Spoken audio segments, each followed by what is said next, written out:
Chapter 2. The Strange Cousin. The children's aunt had been watching for the car. She came running out of the old wooden door as soon as she saw it draw up outside. The children liked the look of her at once. "Welcome to Kirin!" she cried. "Hello, all of you! It's lovely to see you! And what big children!" There were kisses all round, and then the children went into the house. They liked it. It felt old and rather mysterious somehow, and the furniture was old and very beautiful. "Where is Georgina?" asked Anne, looking round for her unknown cousin. "Oh, the naughty girl! I told her to wait in the garden for you," said her aunt. "Now she's gone off somewhere." "I must tell you, children, you may find George a bit difficult at first. She's always been on her own, you know, and at first may not like you being here. But you mustn't take any notice of that. She'll be all right in a short time. I was very glad for George's sake that you were able to come. She badly needs other children to play with." "Do you call her George?" asked Anne in surprise. "I thought her name was Georgina." "So it is," said her aunt. "But George hates being a girl, and we have to call her George, as if she was a boy. The naughty girl won't answer if we call her Georgina." The children thought that Georgina sounded rather exciting. They wished she would come, but she didn't. Their Uncle Quentin suddenly appeared instead. He was a most extraordinary-looking man, very tall, very dark, and with a rather fierce frown on his white forehead. "Hello, Quentin!" said Daddy. "It's a long time since I've seen you. I hope these three won't disturb you very much in your work."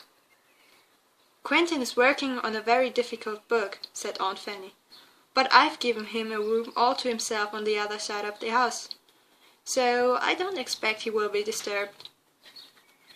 Their uncle looked at the three children and nodded to them.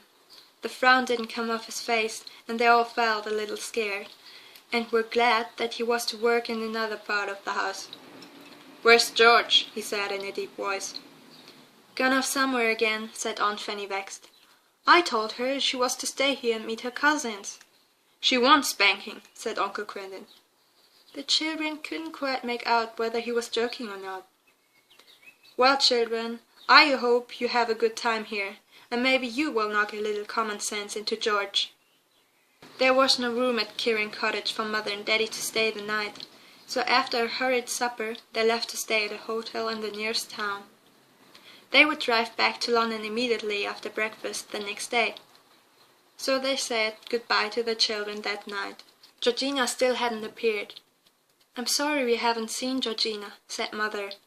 "Just give her our love and tell her we hope she'll enjoy playing with Dick, Julian and Anne." Then Mother and Daddy went. The children felt a little bit lonely as they saw the big car disappear around the corner of the road. But Aunt Fanny took them upstairs to show them their bedrooms, and they soon forgot to be sad. The two boys were to sleep together in a room with a slanting ceiling at the top of the house. It had a marvelous view of the bay. The boys were really delighted with it. Anne was to sleep with Georgina in a smaller room, whose windows looked over the moors at the back of the house. But one side window looked over the sea, which pleased Anne very much. It was a nice room, and red roses nodded their heads in at the window. "I do wish Georgina would come," Anne said to her aunt. "I want to see what she's like." "Well, she's a funny little girl," said her aunt. "She can be very rude and haughty, but she's kind at heart, very loyal and absolutely truthful. Once she makes friends with you, she will always be your friend. But she finds it very difficult indeed to make friends, which is a great pity." Anne suddenly yawned. The boys frowned at her because they knew what would happen next, and it did. "Poor Anne, how tired you are! You must all go to bed straight away and have a good long night. Then you will wake up quite fresh tomorrow," said Aunt Fanny. "Anne, you're an idiot," said Dick crossly, when his aunt had gone out of the room. "You know quite well what grown-ups think as soon as we yawn. I did want to go down on the beach for a while." "I'm so sorry," said Anne. "Somehow I couldn't help it. And anyway, you are yawning now, Dick, and Julian too." So they were. They were as sleepy as could be with a long drive. Secretly, all of them longed to cuddle down into bed and shut their eyes.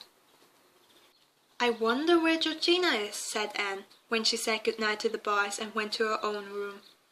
"Isn't she queer? Not waiting to welcome us, and not coming in to supper, and not even in yet. After all, she's sleeping in my room. Goodness knows what time she'll be in." All the 3 children were fast asleep before Georgina came up to bed. They didn't hear her open Anne's door. They didn't hear her get undressed and clean her teeth. They didn't hear the creak of her bed as she got into it. They were so tired that they heard nothing at all until the sun awoke them in the morning. When Anne awoke, she couldn't at first think where she was. She lay in her little bed and looked up at the slanting ceiling and at the red roses that nodded at the open window, and suddenly remembered all in a rush where she was. "I'm at Kirin Bay, and it's the holidays," she said to herself, and screwed up her legs with joy. Then she looked across at the other bed. In it lay the figure of another child curled up under the bedclothes. Anne could just see the top of a curly head, and that was all. When the figure stirred a little, Anne spoke. "I say, are you Georgina?" The child in the opposite bed sat up and looked across at Anne. She had very short curly hair, almost as short as a boy's. Her face was burned a dark brown with the sun, and her very blue eyes looked as bright as forget-me-nots in her face. But her mouth was rather sulky, and she had a frown like her father's. "No," she said, "I'm not Georgina." "Oh," said Anne in surprise. "Then who are you?" "I'm George," said the girl. "I shall only answer if you call me George. I hate being a girl. I won't be. I don't like doing the things that girls do. I like doing the things that boys do.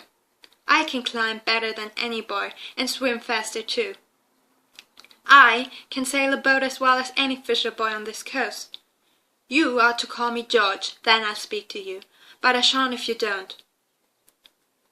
"Oh," said Anne, thinking that her new cousin was most extraordinary. "All right. I don't care what I call you. George is a nice name, I think. I don't much like Georgina. Anyway, you look like a boy." "Do I really?" said George, the frown leaving her face for a moment. "Mother was awfully cross with me when I cut my hair short. I had hair all round my neck. It was awful." The 2 girls stared at one another for a moment. "Don't you simply hate being a girl?" asked George. "No, of course not," said Anne. "You see, I do like pretty frocks, and I love my dolls, and you can't do that if you are a boy." "Pooh! Fancy bothering about pretty frocks," said George in a scornful voice. "And dolls! Well, you are a baby, that's all I can say." Anne felt offended. "You're not very polite," she said. "You won't find that my brothers take much notice of you if you act as if you knew everything. They're real boys, not pretend boys like you." "Well, if they're going to be nasty to me, I shan't take any notice of them," said George, jumping out of bed.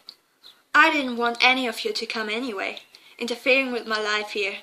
I'm quite happy on my own. Now I've got to put up with a silly girl who likes frocks and dolls, and 2 stupid boy cousins." Anne felt that they had made a very bad beginning. She said no more, but got dressed herself too. She put on her grey jeans and a red jersey. George put on jeans too, and a boy's jersey. Just as they were ready, the boys hammered on the door. "Aren't you ready? Is Georgina there? Cousin Georgina, come out and see us." George flung open the door and marched out with her head high. She took no notice of the 2 surprised boys at all. She stalked downstairs. The other 3 children looked at one another. "She won't answer if you call her Georgina," explained Anne. "She's awfully queer, I think. She says she didn't want us to come here because we interfere with her. She laughed at me and was rather rude." Julian put his arm round Anne, who looked a bit doleful. "Cheer up," he said. "You've got us to stick up for you. Come on down to breakfast." They were all hungry.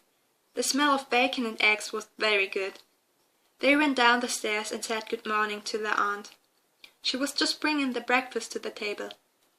Their uncle was sitting at the head, reading his paper. He nodded at the children. They sat down without a word, wondering if they were allowed to speak at meals. They always were at home, but their Uncle Quentin looked rather fierce. George was there, buttering a piece of toast. She scowled at the three children. "Don't look like that, George," said her mother. "I hope you've made friends already. It will be fun for you to play together. You must take your cousins to see the bay this morning and show them the best places to bathe." "I'm going fishing," said George. Her father looked up at once. "You're not," he said. "You are going to show a few good manners for a change and take your cousins to the bay. Do you hear me?" "Yes," said George, with a scowl exactly like her father's. "Oh, we can go to the bay by ourselves all right, if George is going fishing," said Anne at once, thinking that it would be nice not to have George if she was in a bad temper. "George will do exactly as she's told," said her father. "If she doesn't, I shall deal with her." So, after breakfast, 4 children got ready to go down to the beach. An easy path led down to the bay, and they ran down happily. Even George lost her frown as she felt the warmth of the sun and saw the dancing sparkles of the blue sea. "You go fishing if you want to," said Anne, when they were down on the beach. "We won't tell tales of you. We don't want to interfere with you, you know. We've got ourselves for company, and if you don't want to be with us, you needn't." "But we'd like you all the same, if you'd like to be with us," said Julian generously. He thought George was rude and ill-mannered, but he couldn't help rather liking the look of the straight-backed, short-haired little girl, with her brilliant blue eyes and sulky mouth. George stared at him. "I'll see," she said. "I don't make friends with people just because they're my cousins, or something silly like that. I only make friends with people if I like them." "So do we," said Julian. "We may not like you, of course." "Oh," said George, as if that thought hadn't occurred to her. "Well, you may not, of course. Lots of people don't like me, now I come to think of it." Anne was staring out over the blue bay. At the entrance to it lay a curious rocky island, with what looked like an old ruined castle on the top of it. "Isn't that a funny place?" she said. "I wonder what it's called." "It's called Kirin Island," said George, her eyes as blue as the sea as she turned to look at it. "It's a lovely place to go. If I like you, I may take you there some day, but I don't promise. The only way to get there is my boat." "Who does the funny island belong to?" asked Julian. George made a most surprising answer. "It belongs to me," she said. "At least, it will belong to me some day. It will be my very own island and my very own castle."